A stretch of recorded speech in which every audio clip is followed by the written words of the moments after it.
bom estar aqui com você nessa casa maravilhosa, chamada Casa de Deus. Realmente, pastor Jaba, sou do tempo que não tinha esse negócio de chamar para vir para a igreja domingo, não. Mas cada tempo é o seu tempo. Não que o anterior seja melhor do que o da agora. E não que o da agora seja bom também, porque alguém que tem que ser convidado para vir à igreja, eu acho que não é legal, né? Mas que a gente possa, a cada tempo, avaliar, né, a nossa vida e nossa conduta. John Wesley, uma certa vez, fez um comentário, eu já havia falado alguma coisa sobre isso algum dia. Ele disse que o Evangelho é uma bênção.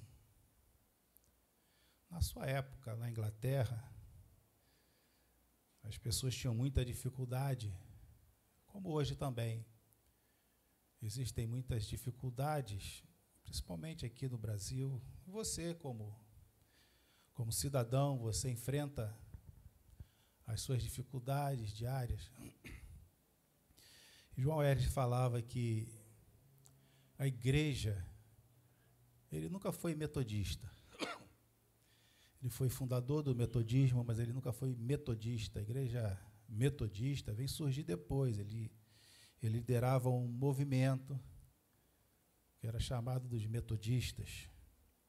E nós temos uma raiz aí, um início nessa história de Wesley. E ele dizia que o cristão, a pessoa, quando se convertia, ela tinha uma ascensão na vida. Eu posso observar isso hoje também. A pessoa, na sua vida financeira, econômica, tem uma tendência a melhorar. Sempre melhora, sempre. Se não está melhorando, ore um pouco a Deus, sempre melhora. Você nunca fica da mesma forma. E ele falava muito sobre isso, que os crentes estavam crescendo, evoluindo, alguns enriquecendo, alguns enriquecem mesmo. E ele falava de uma preocupação, porque enquanto eles iam enriquecendo, se preocupando muito com a questão da evolução econômica, financeira, eles iam aos poucos deixando de se dedicar às coisas mais comuns do Evangelho. Essa é uma tendência. Nós vivemos um momento em que as igrejas, as denominações atuais, nelas há uma grande preocupação com essa questão do crescimento econômico, a cura da enfermidade. Normal, isso sempre aconteceu, mas essa busca por essas coisas, hoje até há um envolvimento muito forte com a política. Nós temos que estar envolvidos com a política.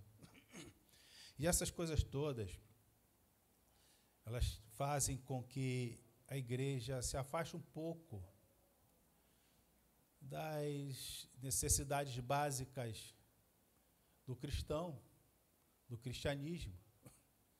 E hoje a gente vê pessoas muito evoluídas em todas as áreas, né? Mas com muito pouca atenção às coisas básicas do Evangelho. Então, João Wesley falava isso, a preocupação dele, que os cristãos estavam enriquecendo muito. Não era para ter essa preocupação, né? Porque isso é uma coisa natural. Quem aceita Jesus, tudo melhora na vida. E nesse tudo está essa questão financeira, certo? Então, você não deve se preocupar se você está melhorando financeiramente. Mas muito cuidado e muita atenção, porque hoje coloca-se como fundamento, como coisa principal, como alvo, objetivo, esse crescimento. Eu fico até preocupado quando algumas pessoas se voltam para outros e dizem: você está desse jeito, está com essa necessidade e tal, como se isso fosse algum pecado. Porque todo crente tem que crescer financeiramente. Acho que eu já falei aqui, às vezes a gente prega, fala coisas aqui e ali, às vezes repete. Mas eu no carro, andando há muito tempo, ouvi um pastor de uma determinada igreja falando do irmão que estava andando com fusquinha.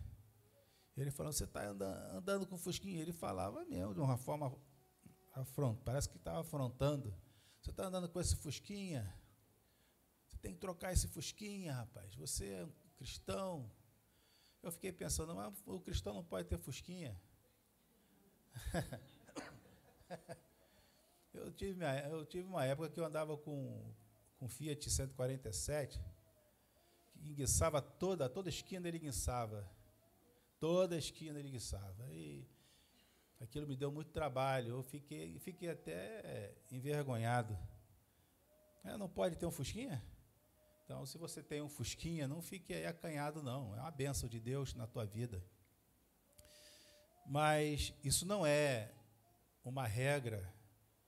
Não fique preocupado se você não tem a mesma quantidade de valores, de bens que o outro irmão tem ou alcançou. Ele se converteu, agora ele virou empresário e tal. Agora tem uma moda de empresário, tem que ser empresário. Poxa, empresário, eu tenho uma empresa, irmãos, que só me dá despesa, que é a minha família. Só dá despesa, aquela empresa, né? Tenho lá alguns funcionários, agora chegou mais uma, a Luísa, mais uma, faz parte da empresa. Então, não fique assim acanhado, tá? Não fique preocupado. Vamos orar? Feche seus olhos, baixe sua cabeça. Pai Celestial, em nome de Jesus, nos encontramos diante de Ti para rogar pela Tua misericórdia, Senhor. Deus, nós não temos muita coisa para oferecer aos Teus filhos, mas a Tua graça, o Teu Espírito, a Tua palavra, elas podem entrar no coração e abençoar não somente a eles, mas também a mim. Tenha misericórdia de nós, nos ajude, nos abençoe, derrama sobre nós o Teu Espírito Santo. Nós oramos em nome de Jesus. Amém. E na mensagem de hoje, vou falar sobre aquilo ali, ó, mas que tema estranho. Mas, não vou falar sobre mas quero chamar a atenção a você, ou de você, sobre isso, sobre essa conjunção coordenativa. Em algumas frases vai servir desta maneira, como uma conjunção coordenativa, que tem a seguinte explicação ou definição. Quem conhece português melhor do que eu, porque eu conheço pouco. Liga orações ou períodos com as mesmas propriedades. Liga orações ou períodos com as mesmas propriedades sintáticas, introduzindo frase que denota basicamente oposição ou restrição ao que foi dito. Pastor, o senhor é muito bonito, mas também é muito metido.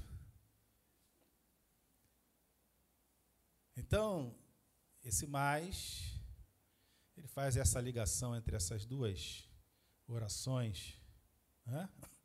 Mas faz aqui uma certa restrição, em alguns casos, uma oposição à primeira frase. A segunda frase faz uma oposição à segunda. E foi uma expressão que Jesus usou num determinado momento, exatamente, e a gente, logicamente, traduzindo para o português, usa esta palavra ou esta conjunção coordenativa para explicar naquele diálogo que Jesus teve com os seus discípulos, seus próximos, e para que a gente possa entender na nossa língua, na nossa linguagem, né, para termos um entendimento do que Jesus estava exatamente falando. O que ele queria, então, dizer? Então, a mensagem não é sobre mais. Mas, entenderam? Esta palavra, ela faz uma união entre duas frases, e ela faz ali uma oposição, uma restrição entre a primeira frase e a segunda. Essa é a intenção de eu trazer isso aqui para vocês nesse princípio, para ler com vocês o livro de Atos dos Apóstolos. Aí vocês vão entender, no capítulo 1, versículo 1 até o versículo 8. Atos dos Apóstolos, capítulo 1, versículo 1 ao versículo 8, que diz assim, o escritor do livro de Atos: escrevi o primeiro livro de Lucas. Ó Teófilo, relatando todas as coisas que Jesus começou a fazer e a ensinar, até o dia em que, depois de haver dado mandamentos por intermédio do Espírito Santo aos apóstolos, que escolhera, foi elevado às alturas. A estes também, depois de ter padecido, se apresentou vivo com muitas provas. Que coisa interessante a afirmação dele. Ele se apresentou vivo, nós cantamos aqui, vivo está, ressuscitou, ressuscitou, ressuscitou. Nós estávamos aqui cantando, dando testemunho disso, da morte e ressurreição de Jesus. Se apresentou vivo com muitas provas incontestáveis. Foram aproximadamente 500 pessoas que viram Jesus ressuscitado. Então, não havia nenhum tipo de contestação para a época da ressurreição de Jesus. Aparecendo-lhe durante 40 dias e falando das coisas concernentes ao reino de Deus. E comendo com eles, determinou-lhes que não se ausentasse, foi uma determinação, uma ordenança, que não se ausentassem de Jerusalém, mas que esperassem a promessa do Pai. Esta determinação é para que eles esperassem a promessa do Pai. Está bem explícito, bem entendido aqui. Do qual disse ele, de mim ouvistes. Porque João, e ele explica por que esperar. Porque João, na verdade, batizou com água. João batizou com água, ele está dando uma explicação.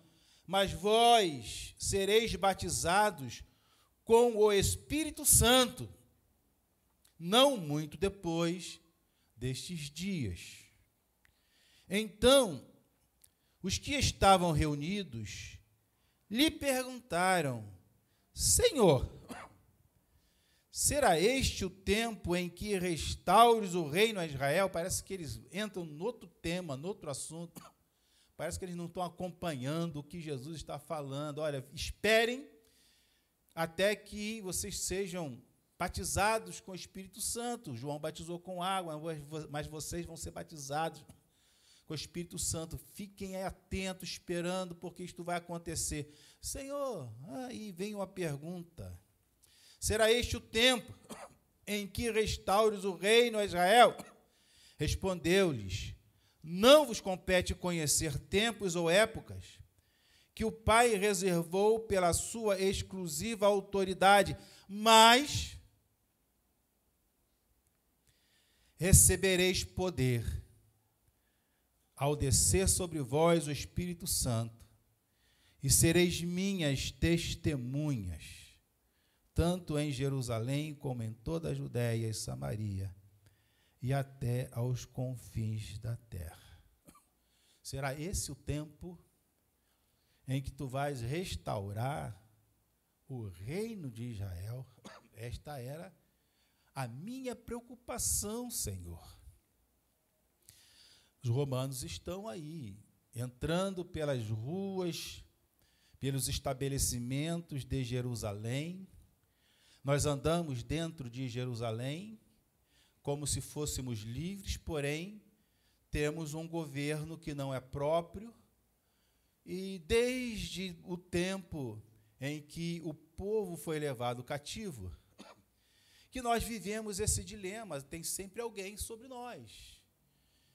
Quando é que vai acontecer aquilo que tu prometeste lá no Antigo Testamento, em que Israel será liberto desta prisão, muitas vezes não uma prisão tradicional, mas uma prisão, porque os romanos estão aí dominando o nosso povo. Quando é? Depois de ouvir Jesus falar que vocês serão batizados com o Espírito Santo, aguardem esta promessa do Pai, e eu determino a vocês que façam isso.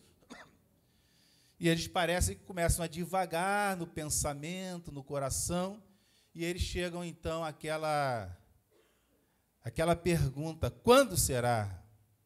Será este o tempo?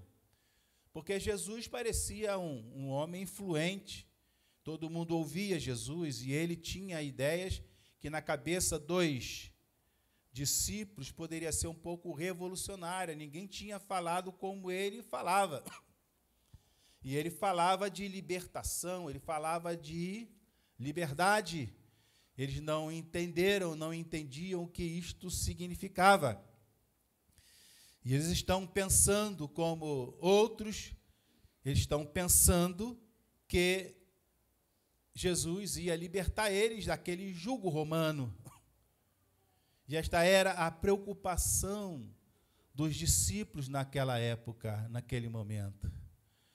E parece que hoje a preocupação da igreja é com esta espécie de libertação, este interesse pela restauração do reino de Israel.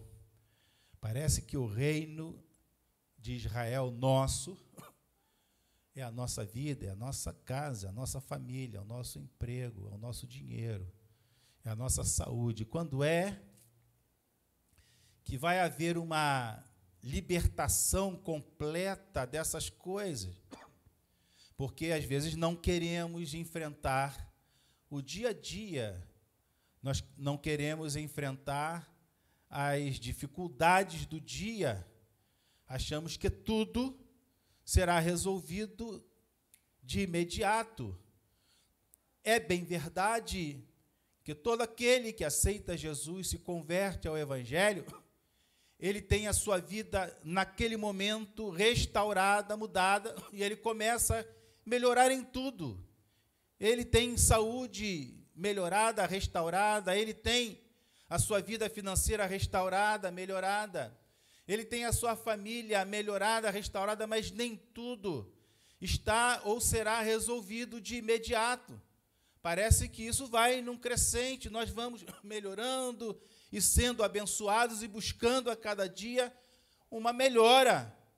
E, de repente, a gente vê alguma coisa não saindo tão bem como nós gostaríamos, e oramos e buscamos a Deus. Deus nos ajuda a vencer mais aquela dificuldade, mas a nossa preocupação primeira não deve ser apenas com a nossa melhoria pessoal, porque Jesus já melhorou a nossa vida quando Ele nos salvou, Ele já nos transformou, Ele já nos deu vida e vida eterna, Ele já nos santificou de imediato, mas a cada dia, segundo a nossa experiência, nós vamos nos santificando e melhorando a cada dia, Jesus, que tem a pá na sua mão, ele vai limpando a sua eira, ele vai fazendo a separação da palha e do trigo.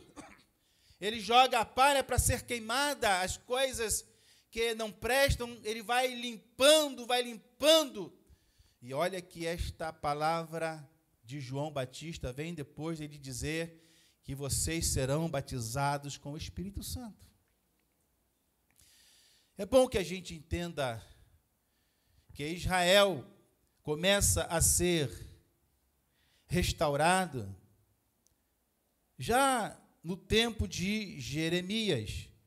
Jeremias, no capítulo 30, já vemos aqui uma promessa, versículo 1 ao versículo 9, palavra que do Senhor veio a Jeremias dizendo: assim fala o Senhor, Deus de Israel, escreve num livro todas as palavras que eu disse, porque eis que vem dias, diz o Senhor, em que mudarei a sorte do meu povo, de Judá, diz o Senhor, fá-los-ei voltar para a terra que dei a seus pais e a possuirão. Isso ainda não aconteceu por completo. São estas as palavras que disse o Senhor acerca de Israel e de Judá. Assim diz o Senhor: ouvimos uma voz de tremor e de temor, e não de paz.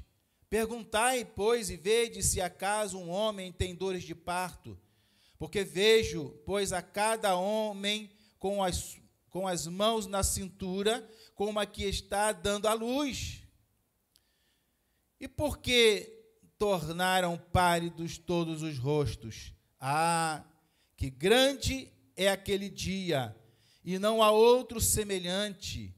É tempo de angústia para Jacó, ele, porém, será livre dela. Fala da tribulação, da grande tribulação, que acontecerá ainda antes da restauração do reino de Israel.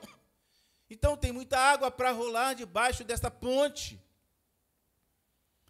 Naquele dia, diz o Senhor dos Exércitos,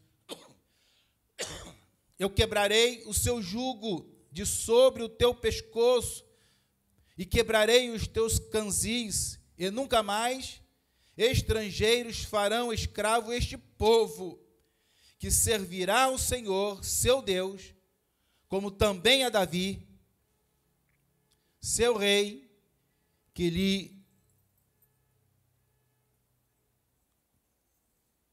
levantarei. Meu carro estava querendo me atrapalhar. Então, haverá restauração de Israel. Jesus está vivendo o momento da igreja, que vai terminar com o arrebatamento da igreja.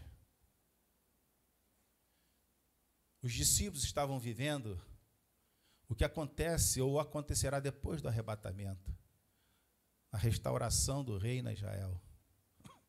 E Jesus está dizendo: olha, vocês fiquem em Jerusalém, vocês vão ser revestidos de poder neste tempo e serão batizados com o Espírito Santo.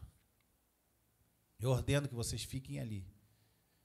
E os discípulos então desconversam, mudam de assunto e falam: será esse tempo em que o Senhor há de restaurar o reino a Israel?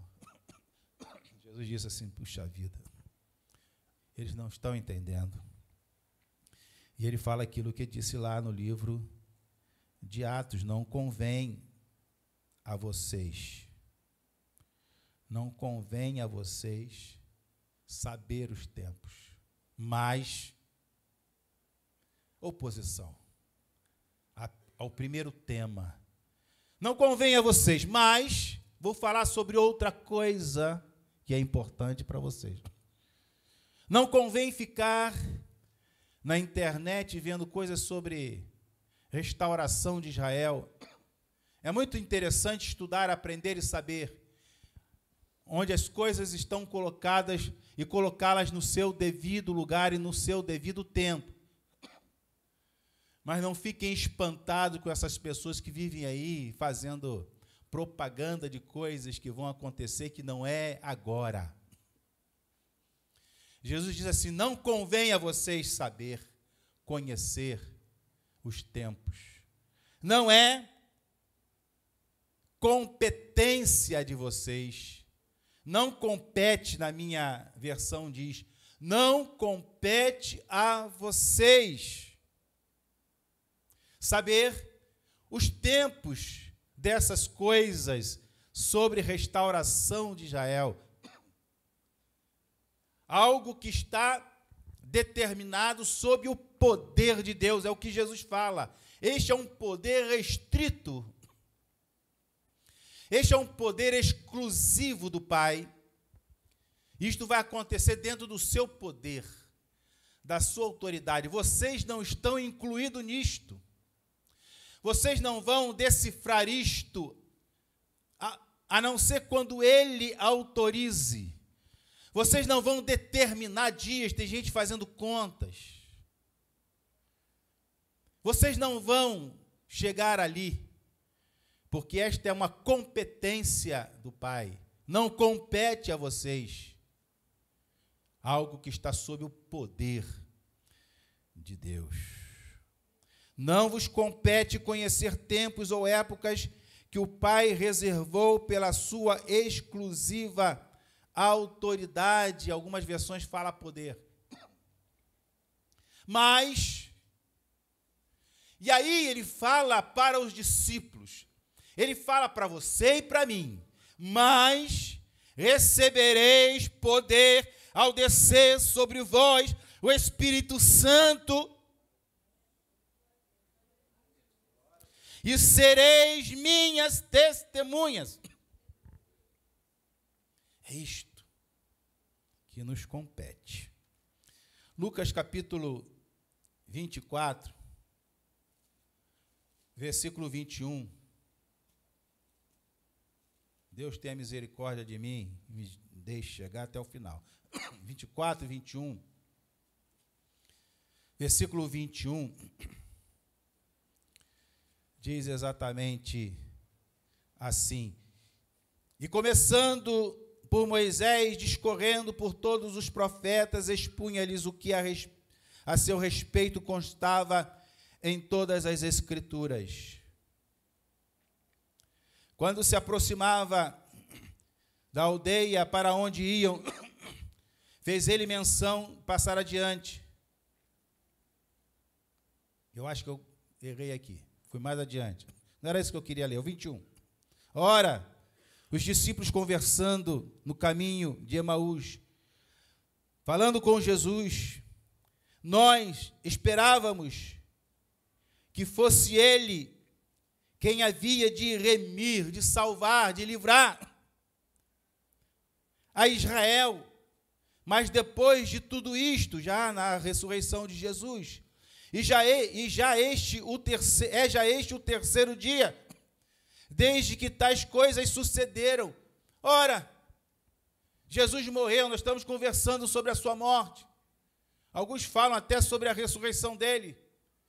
Mas estamos aqui decepcionados, porque nós esperávamos que fosse ele quem remisse Israel. Fosse ele quem restaurasse o reino a Israel. Era isso que nós esperávamos. Eles não estavam entendendo, mas à frente, Jesus ressuscitado, depois de alguns dias antes de subir aos céus, ele encontra com os discípulos e tem esta conversa aqui do livro de Atos. Quando eles, mais uma vez, fazem a mesma indagação sobre a restauração de Israel.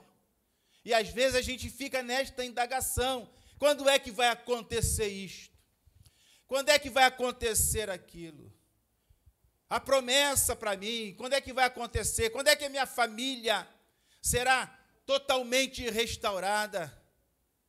Ora, irmãos, não vamos ser inocentes. Nem tudo vai acontecer como nós esperamos, mas a verdade é que Jesus veio fazer uma obra dentro do teu coração. A mudança aconteceu dentro de você. Não vos compete saber os tempos que estão determinados para Deus. A restauração prometida lá no livro de Jeremias começa lá no final dos anos 70, ou dos 70 anos da profecia que Daniel descobriu que seria, e vem lá aquela restauração do templo, dos muros, da religião, Esdras, Neemias, Zorobabel, etc.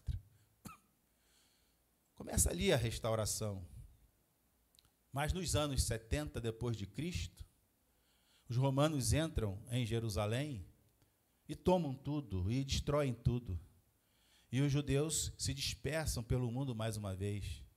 Passado tanto tempo, em 1948, a ONU resolve, junto com seus membros, com o voto de um brasileiro, Oswaldo Aranha, que Israel merecia ter uma terra, e ali é criado o Estado de Israel, em 1948. Agora, há pouco tempo. Muitos judeus voltaram, mas ainda não é a restauração, porque ainda falta alguma coisa. Ainda falta Jesus voltar, vir, estabelecer o seu reino aqui na terra, ter o seu governo ali em Jerusalém. E Jerusalém ser restaurado, o mundo ser restaurado, Jesus se tornar ali o Rei dos Reis, Senhor dos Senhores, o Todo-Poderoso. Ainda tem coisas para acontecer, mas a restauração da igreja começa com a morte e ressurreição de Jesus. E Jesus chama os seus discípulos dizendo: olha, eu vou para o Pai, vou para o céu, mas vocês vão ser aqui as minhas testemunhas. Jesus criou a igreja, aquela igreja, Jesus criou esta igreja para nós nos tornarmos simplesmente as suas testemunhas. Testemunhar acerca da sua morte e da sua ressurreição. A nossa mensagem, a nossa pregação é que Jesus Cristo veio ao mundo, Deus enviou o seu Filho, e Ele morreu pelos nossos pecados, Ele foi entregue e foi elevado a uma cruz e morreu ali crucificado, mas ao terceiro dia Ele ressuscitou e Ele vivo está. Esta é a mensagem que nós pregamos para as pessoas. Esta é a mensagem da igreja, que Jesus morreu e ressuscitou. Nós somos as suas testemunhas. Ficai em Jerusalém, até que do alto sejais revestido de poder, então vocês serão as minhas testemunhas. Quando alguém não tem o Espírito de Deus e não prega uma mensagem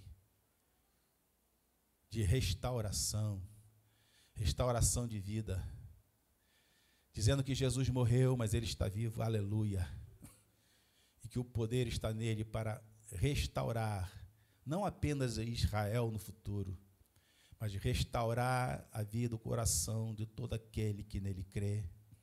Quando alguém não prega uma mensagem assim, faltam também as conversões neste sentido. Nós temos sentido falta no nosso tempo de pessoas virem à frente do púlpito chorando e clamando pela misericórdia de Deus. Pessoas têm se convencido que fazer parte de uma igreja é importante.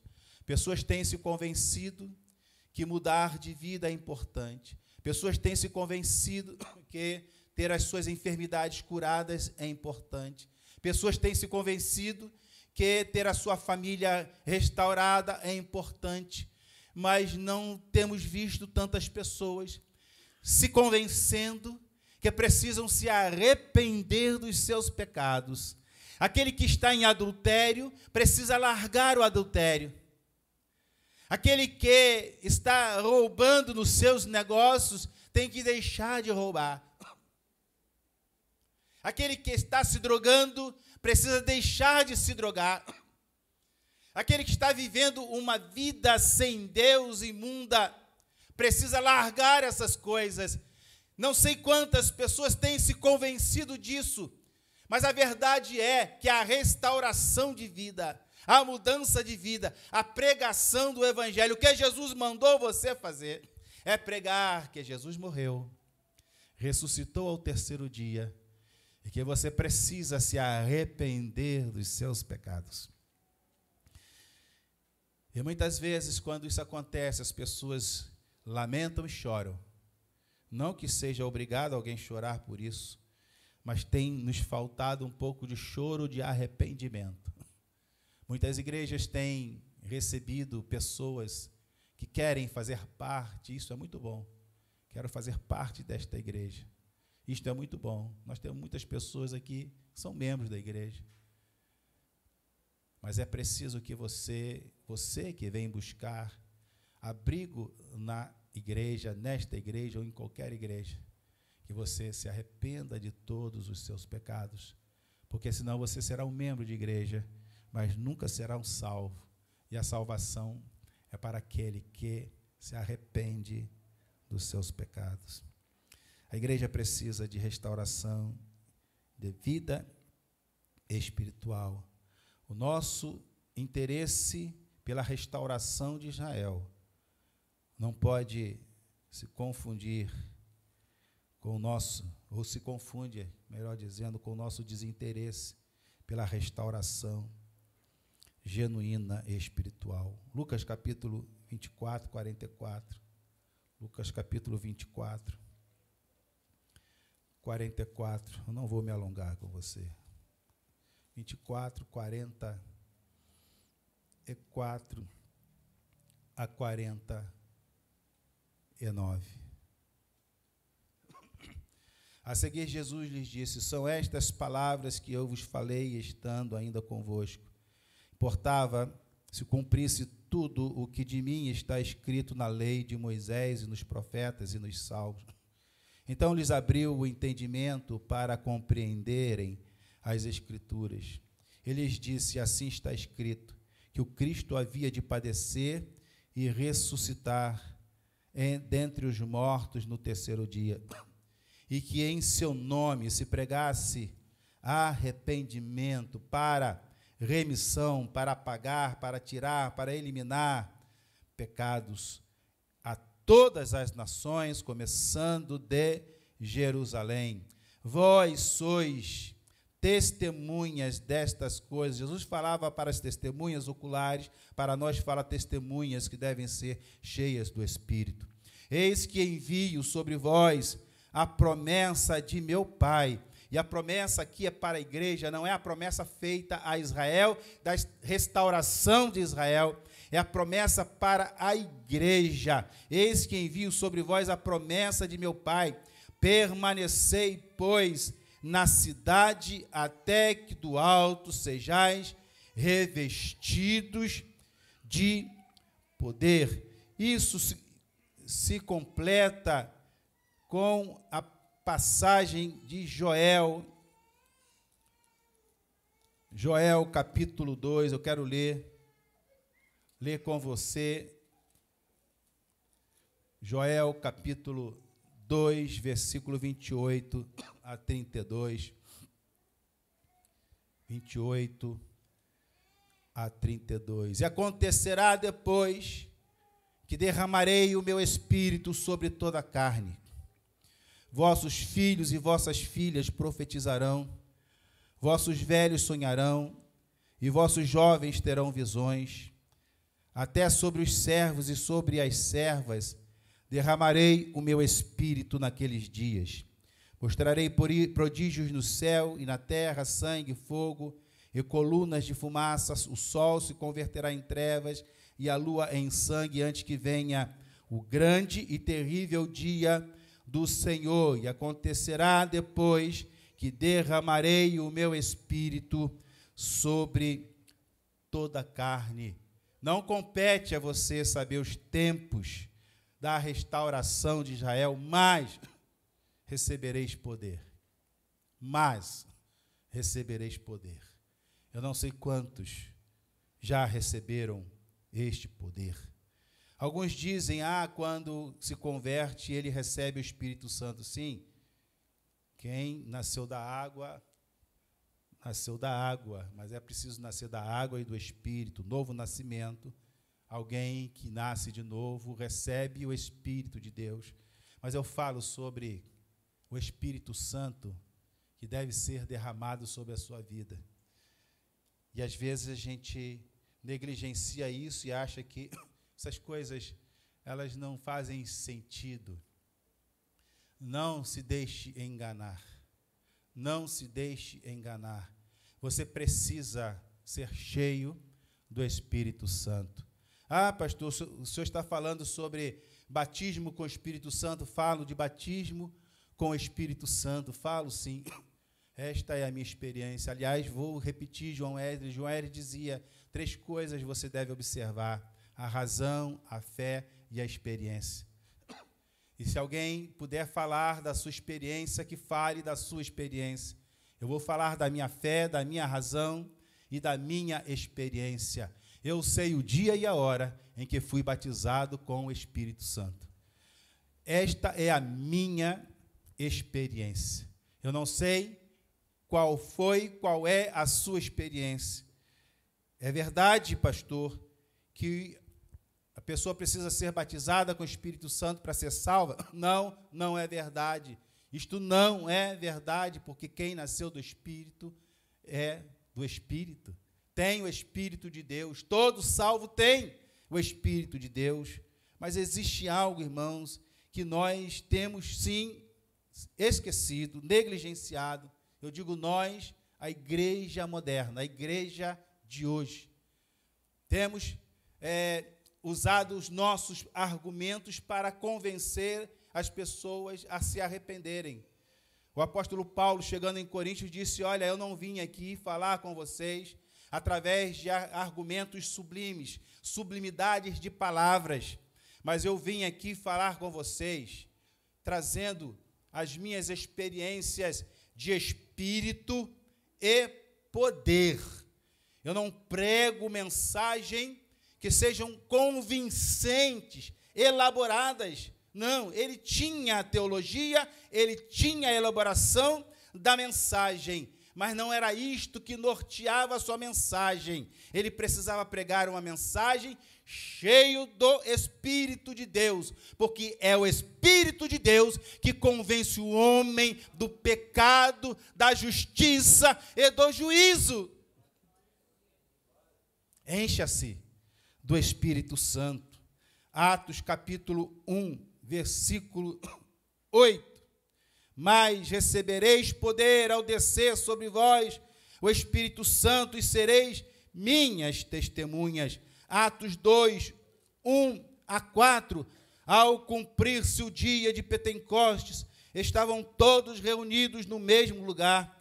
De repente veio do céu um som como de um vento impetuoso, e encheu toda a casa onde estavam assentados, e apareceram distribuídas entre eles línguas como de fogo, e pousou uma sobre cada um deles, e todos ficaram cheios do Espírito Santo, e passaram a falar em outras línguas, segundo o Espírito lhes concedia que falassem. Atos 8, 14 a 17, ouvindo os apóstolos que estavam em Jerusalém, que Samaria recebera a palavra de Deus, enviaram-lhe Pedro e João, os quais, descendo para lá, oraram por eles para que recebessem o Espírito Santo, porquanto não havia ainda descido sobre nenhum deles, mas somente haviam sido batizados em o nome do Senhor Jesus. Então lhes punham as mãos e recebiam o Espírito Santo. Atos capítulo 10, 34 a 38. Então falou Pedro, dizendo, reconheço por verdade que Deus não faz acepção de pessoas. Pelo contrário, em qualquer nação, aquele que o teme e faz o que é justo, lhe é aceitável. Esta é a palavra que Deus enviou aos filhos de Israel, anunciando-lhes o evangelho da paz. por meio de Jesus Cristo. Este é o Senhor de todos. Vós conheceis a palavra que se divulgou por toda a Judéia, tendo começado desde a Galiléia, depois do batismo que João pregou, como Deus ungiu Jesus de Nazaré com o Espírito Santo e com poder, o qual andou por toda parte, fazendo bem e curando a todos os oprimidos do diabo, porque Deus era com ele. Atos, capítulo 10, versículo 44 a 48. Ainda Pedro falava estas coisas quando caiu o Espírito Santo sobre todos os que ouviam a palavra.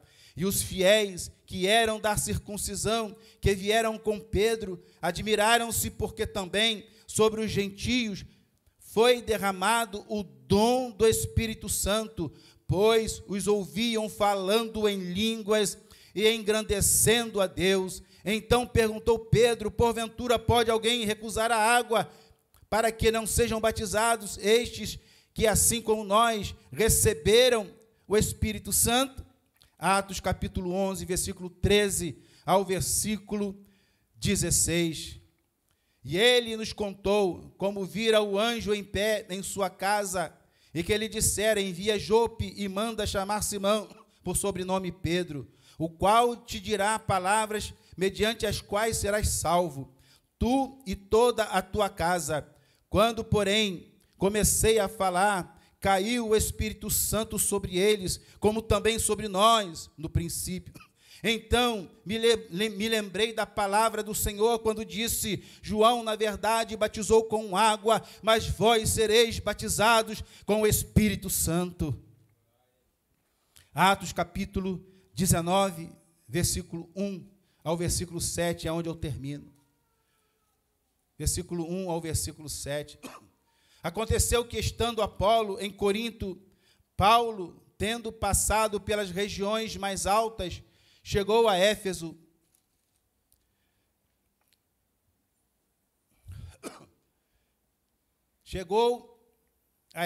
E, achando ali alguns discípulos, perguntou-lhes: recebestes, porventura, o Espírito Santo quando crestes? Ao que lhes responderam: pelo contrário. Eles eram crentes? Pelo contrário, nem mesmo ouvimos que existe o Espírito Santo. Então Paulo perguntou: em que, pois, fostes batizados? Responderam: no batismo de João. Disse-lhes Paulo: João realizou o batismo de arrependimento, dizendo ao povo que cresce. Esse era o batismo do arrependimento. O outro era para aqueles que criam, que crescem naquele que vinha depois dele, a saber, em Jesus. E eles, tendo ouvido isto, foram batizados em o nome do Senhor Jesus. E depois, impondo-lhes Paulo as mãos, veio sobre eles o Espírito Santo, e tanto falavam em línguas como profetizavam. Eu vou terminar aqui. E vou pedir a você que fique de pé.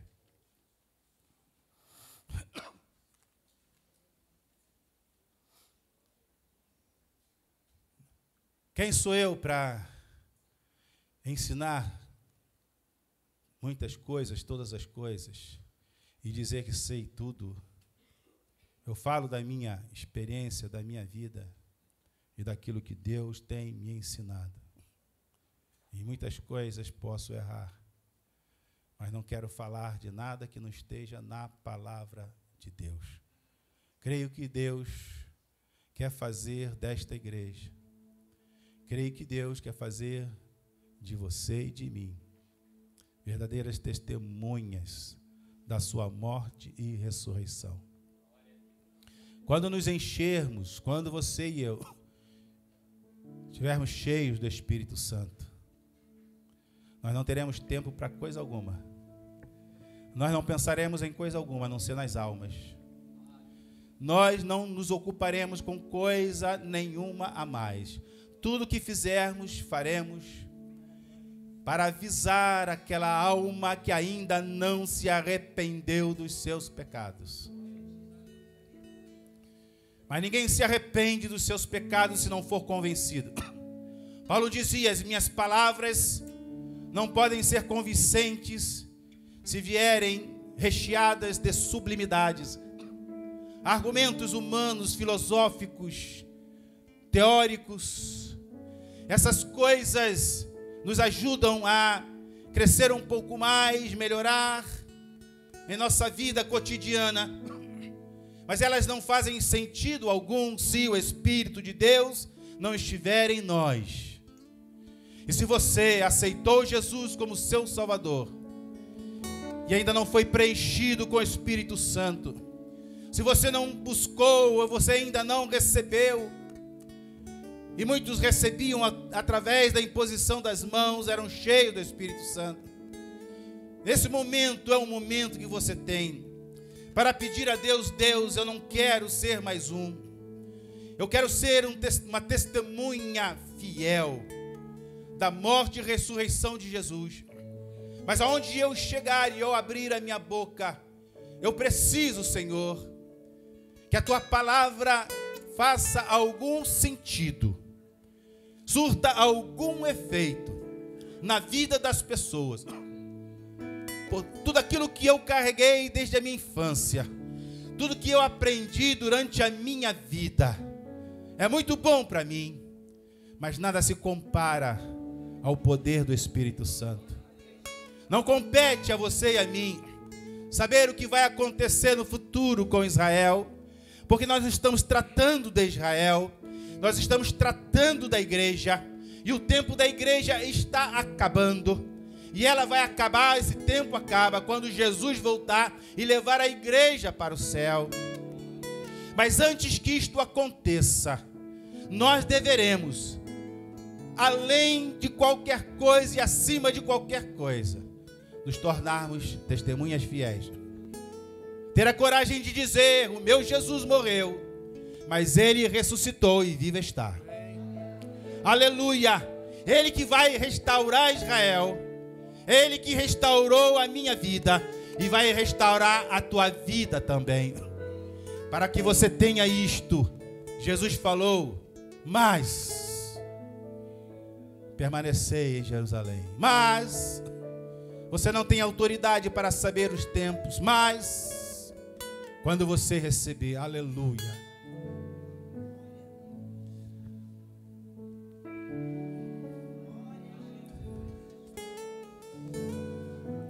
quando você receber o Espírito Santo de Deus, ninguém te segura. Eu sou tímido, não sei falar, não tenho teologia, não tenho argumento. Paulo dizia: não me envergonhe do Evangelho, pois ele é o poder de Deus para a salvação de todo aquele que crê. O Espírito de Deus precisa preencher todos os espaços da tua vida. Muitas coisas que te faltam, estão faltando porque o Espírito de Deus não preencheu todos os espaços. O Espírito Santo é algo que não se pode ter um pouquinho só, uma colherzinha ou um copo pequeno. O Espírito Santo é algo que precisa encher este vaso, precisa encher a sua vida e precisa transbordar em você. Você precisa estar num ponto de não se conter dentro de si mesmo. Você precisa estar no ponto de chegar em determinado lugar e ver alguém precisando ouvir uma palavra e o Espírito Santo impulsionar você e dizer: vai lá e fala do meu amor, fala da minha morte e da minha ressurreição. Nós precisamos deste fogo no nosso coração. A igreja precisa deste Espírito de Deus em sua vida. Que hoje você possa buscar isto. Não se contente com uma pequena centelha, mas receba o Espírito de Deus na sua vida.